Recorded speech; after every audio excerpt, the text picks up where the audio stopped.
Everyone, we're here with Munkbusiness, who played in the Duelist Melee, the week one on Tuesday, and got second place with this deck, this Voth Bath mid-range That deck uh, that is similar to the one that he played in the finals of the DPL not too long ago.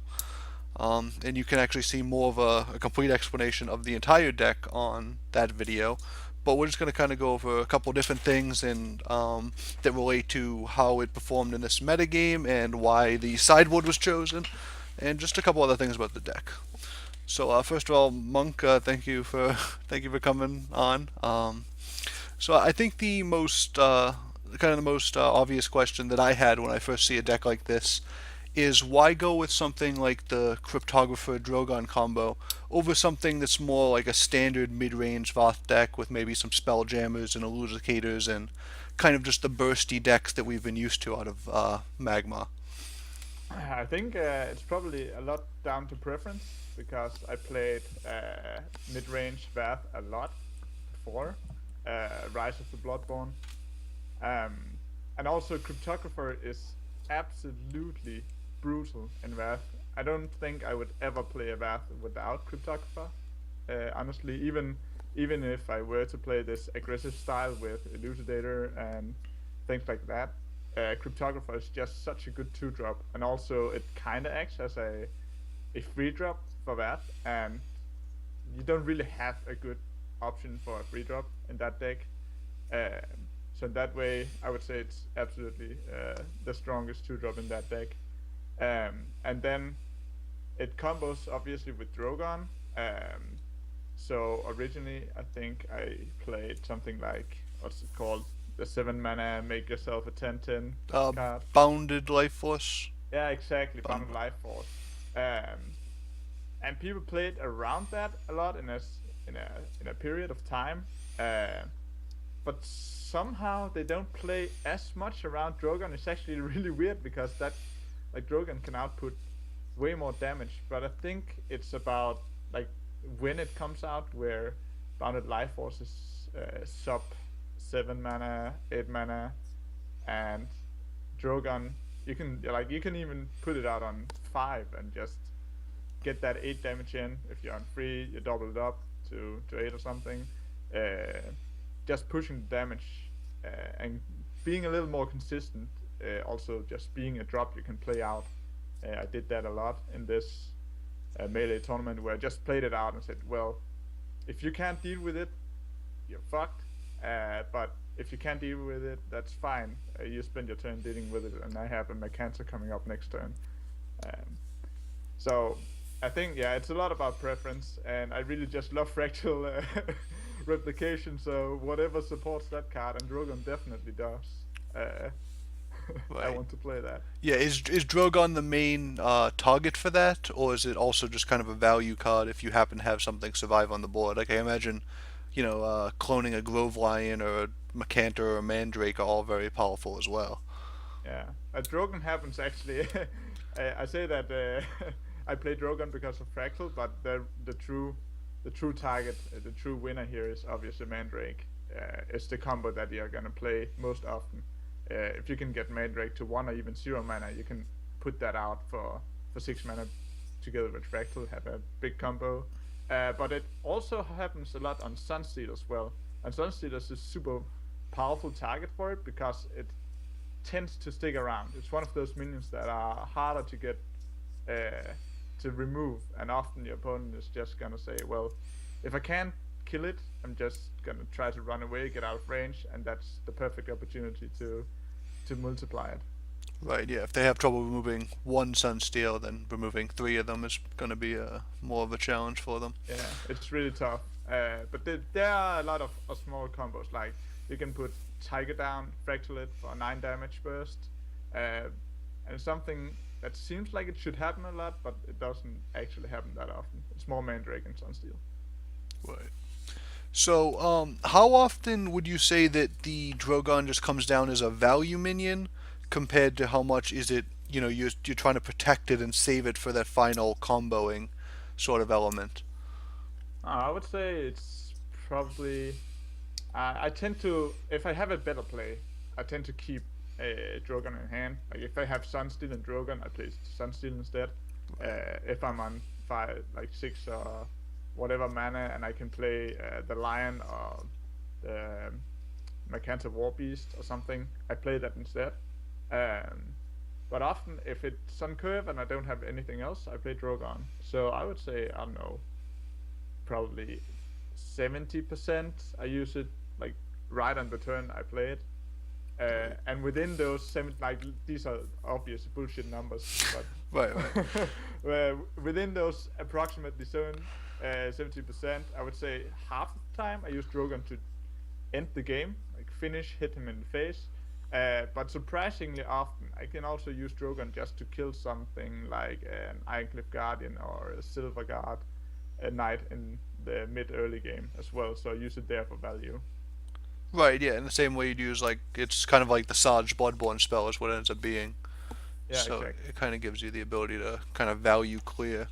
And it's interesting what you said about Cryptographer because Magma, something I've noticed from playing, and I'm sure other people have as well, is that you really don't have any on curve 3 drops Yeah, in the entire deck, and even you don't have any 5 drops actually, which could be effectively 3 drops with the Flash Reincarnation. So having that ability to spend the mana on that second turn or that 3 mana turn is actually kind of a huge deal for Magma because otherwise you're kind of just spewing a mana. So yeah, that's definitely. that's interesting, and that's definitely a benefit. Um, what matchups are you looking for? What are you hoping to run into in this, in the tournament, and what are you kind of trying to dodge or ban Yeah, out? the idea here for melee, especially, was that I think last week Such won with Siran. Right, So it was a little bit of a target for that because Siran has a really hard time dealing with 3 Plasma Storms. Uh, and the outvalue traits that I can get with something like Drogon or Lion, just hitting him in the face. So even if he has 7 attack, it doesn't matter because I take 0 damage. So it's really hard to win the Siran versus this, and it's also me and Henry we agree that Swarm Lilith is also a super strong deck, but it's really hard to play, so we don't play it ourselves. Um, but we think that Triple Plasma Storm also targets that deck really hard. There's a lot of things. Argent, I think Argent Turan, Cassava. For the most part, it's closer to 50-50. Lilith, what is even being played?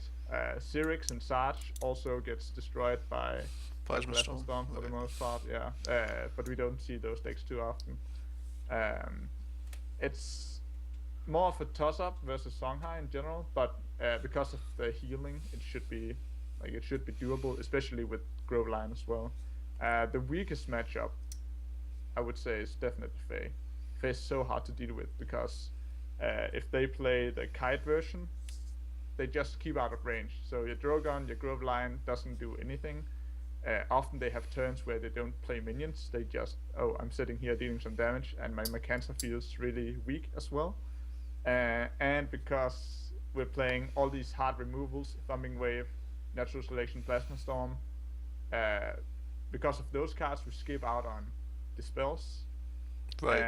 So there's no way to dispel their face if they put on a shroud. Right. Yeah. You have no way to. You just have to kind of take the turn off if you even Yeah, if you're sitting on exactly. top of them.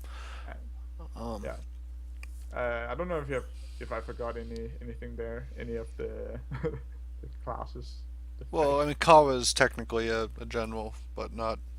And I guess the mirror match like Starhorn. Do you have any trouble with Starhorn or Starhorn aggro, or how does that matchup usually play That's out? true, actually. I haven't played too much against Starhorn, so I can't really make any assumptions there. But my guess is that it's not the easiest matchup, Right. uh, because they can ping in small increments, so Groveline doesn't really block enough damage, and Right. yeah, the minions can't out of range for Plasma Storm. Yeah, I would say that's probably not an easy matchup. Right. And if they're playing mech, you don't really have a good way to kill the mech. Yeah. Yeah, so yeah, especially the Megazord is hard to deal with unless I'm right on top of it, but that doesn't really happen that often. Right. So yeah, one actual. I think when I was talking to Henry, and then in your video, you kind of mentioned that you guys kind of played a slightly different version, and he had, I think, Earth Sisters in the main deck. Yeah, Um, and what was that replacing? Was that replacing Sunsteel? I think it was one Sunsteel and one Mystic Right. replaced for two Earth if I remember correctly. Right. That's my guess. And you chose to have them in the sideboard. So getting to the sideboard, what matchup are those targeting? Is that for like the oozes and the battle pets, or what are Yeah, you? exactly, exactly. Because Sunsteel doesn't really like oozes for the most part. Where together you can get that damage in versus Abyssian, it's especially a tempo matchup. So the idea with Tegedi was I can bring it in versus Lilith to get that AoE with flash, or just put it in the way of all the small critters. Where something like Sunsteel, he doesn't really like all these small guys that just removes his shield and he's a 4/4 without any effect. Right. Um, so versus Ambition in general, I found out that it was actually also pretty good against Songhai because they tend, like especially backstab, because they can do some tricks backstab essentially if they need to, but there's no way to get around their sister. So that's for anyone who watched the games. That's why I put that in versus Broga in the end as well. Okay. Yeah. So that's definitely it's not going to get free traded off with the backstab. It's going to take something with it. Yeah, exactly. So then the rest of your sideboard, you have a couple dispels. What matchups are those coming in for? I mean, I imagine it helps in the Fey matchup, but is there Yeah, something else? exactly. Um, Basically, Songhai and Fei. Dispel Fei for the reasons I mentioned before. In Songhai, all of the effects are super strong, like effects. You can dispel a ranged unit. You can dispel a fox. You can dispel a buffed up Chakra Avatar, stuff like that. I can't remember what else I brought it in against. I think it's also good against Zerix if you ever get versus that. If that ever comes Uh, around. yeah, exactly, because it's a free kill basically on an obelisk. Um, and I think Ephemeral Shroud is probably together with Earthsphere the card I sided in the most because it's really good against these aggressive combo decks. For the rest, Egmorph was basically targeted for Argent. If there was any Bond Argent, Big Guy Argents, and I think I played versus one and I started in there. Silithar Elder, I must be honest, it was a little bit of a filler card in the end. I couldn't figure out what to put in.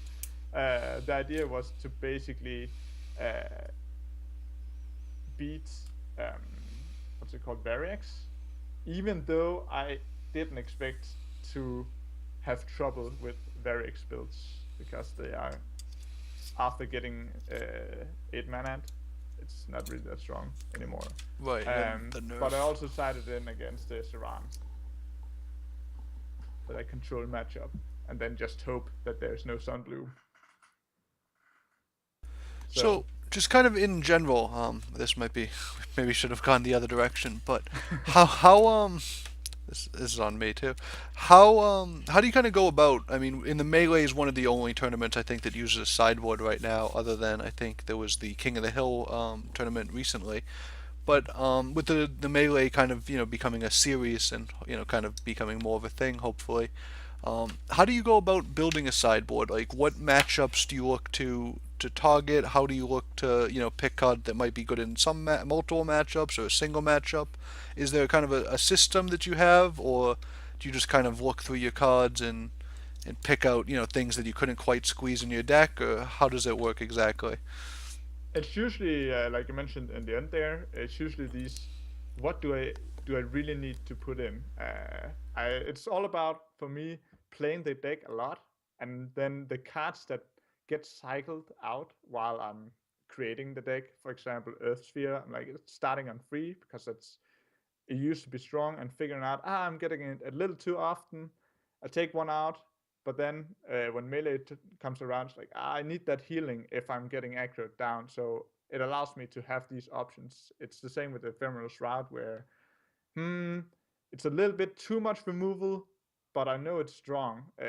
I could put it in my deck and it would work out because I've tested that on ladder.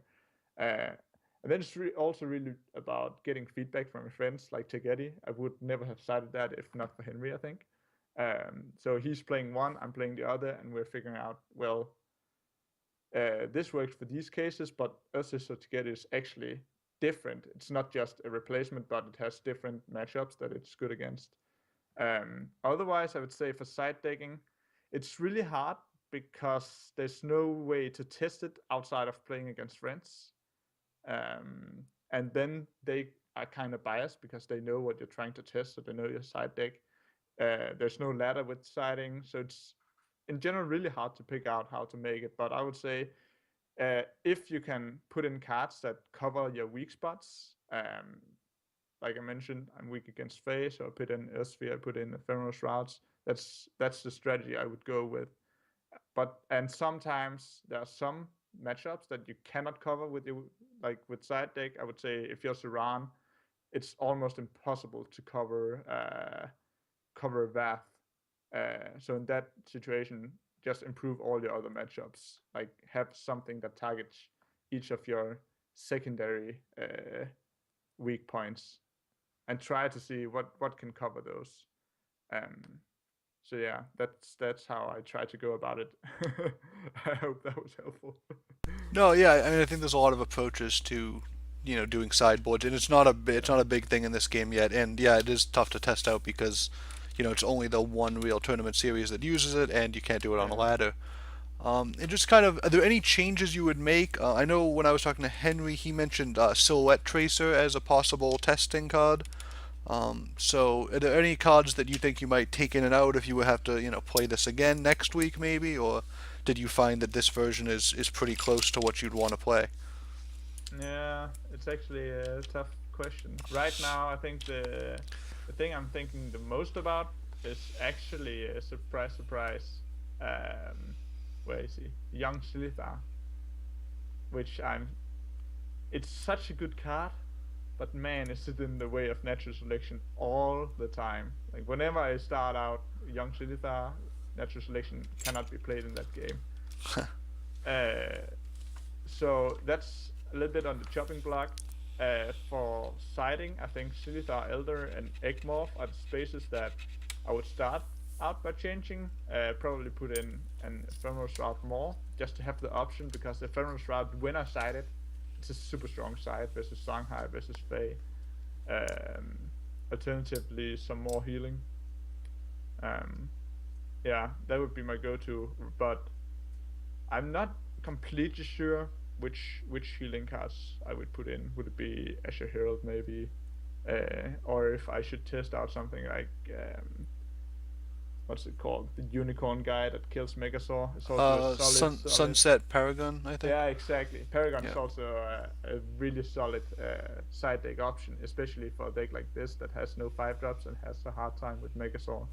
Right. Um, so yeah, that's the ones I'm looking at right now. That's interesting. The young Silithar point you made, I do the daily card discussion on the subreddit, and that was one of the comments I had was that I noticed young Silithar on your turn you can't trade it off because it turns into an egg. Yeah, So I like sometimes I want to just be able to trade in my 2 drop and then kill one of their big things with my natural selection, and it kept getting in my way. So even though its stickiness is really good, sometimes yeah, it just when you need to get that natural selection off, the 2 drop doesn't really matter anymore. You just want it to get the hell out of there. yeah, it's really tough decision because uh, like we mentioned right at the beginning, there's no free drops. So if you're starting, you really, really want to be able to walk down on that mana tile and get out your Sunsteel or your Drogon or your whatever, right? So the stickiness is super important, but at the same time, like canceling out your best removal in the early game is such a burden. Right. Um, so yeah, it's a tough decision.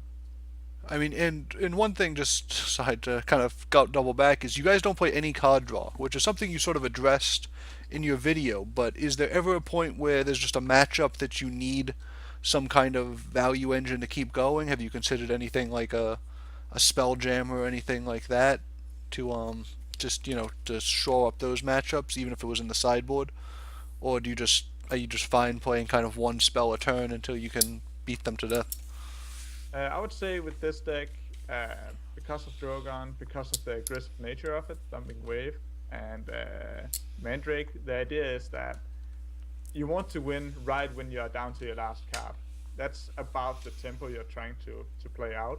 So we found that the draw cards often they don't help us win the board. We want to win the board with plasma, with natural selection, with all that jazz.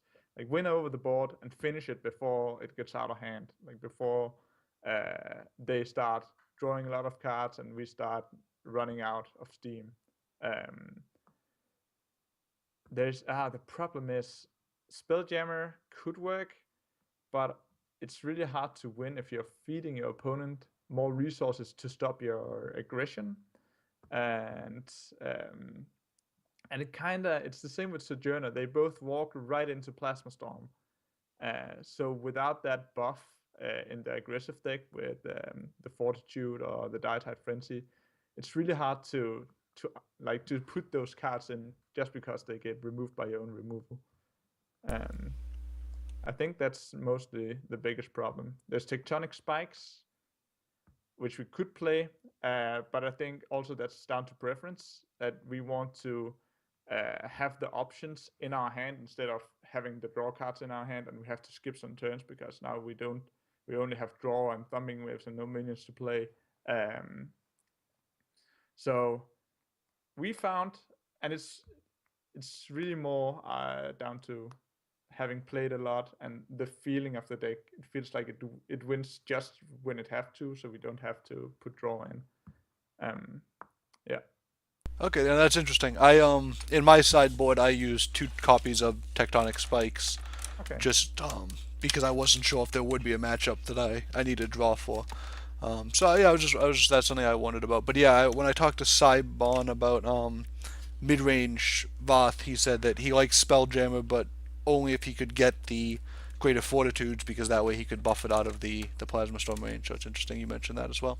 Yeah, Well, that makes sense. I mean, thank you guys for your time, and you guys have been really kind of tearing up you and Henry, the guys I'm referring We're to, trying. have been tearing it up. Are you guys playing in the DWC this weekend, the qualifier? Next weekend, the closed one, right? Oh, is it next weekend? No, it might be this weekend. I should look in. I'm we supposed calling to it be next I'm supposed to be playing in it too, so Okay. I should look into that. But Yeah. It's the top 32, right? yeah, yeah. Even though it's February qualifier. Yeah, we're playing it that. Okay, so you guys don't want to give away too many secrets, I imagine, but I'm sure you guys will perform pretty well. Well, thank you for your time, and hopefully more people will join in the melee, and play some of these sideboarded games and kind of get into that whole arena.